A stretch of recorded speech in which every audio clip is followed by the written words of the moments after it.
এই যে ঘরে আমি বাবুকে শুয়ে রেখেছিলাম, তো বাবুকে এখন শুয়ে দিলাম বিছনায়। বাবু ঘুমিয়ে পড়েছে।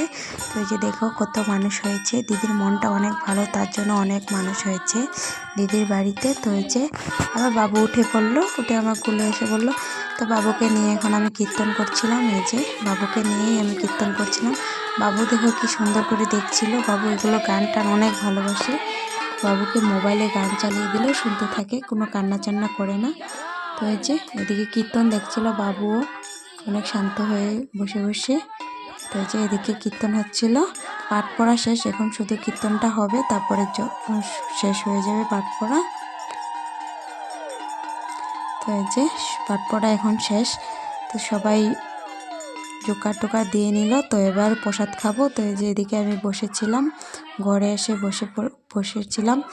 তো এই যে দাদা বাবুকে কোলে নিয়েছে, এই যে দিদি চা বানাচ্ছিল এদিকে। তো এখন প্রসাদ দিচ্ছিল সবাইকে বাইরে, এই যে সবাই প্রসাদ খাচ্ছিল।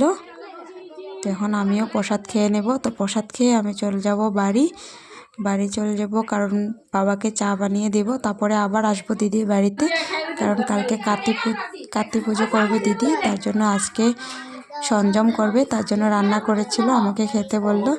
তো পরে আসবো, আবার খেয়ে যাব। তো এখন প্রসাদ খেয়ে বাড়ি চলে যাব আমরা। চলো বাই, দেখা হচ্ছে পরে। বাই, ভালো থেকো তোমরা সবাই।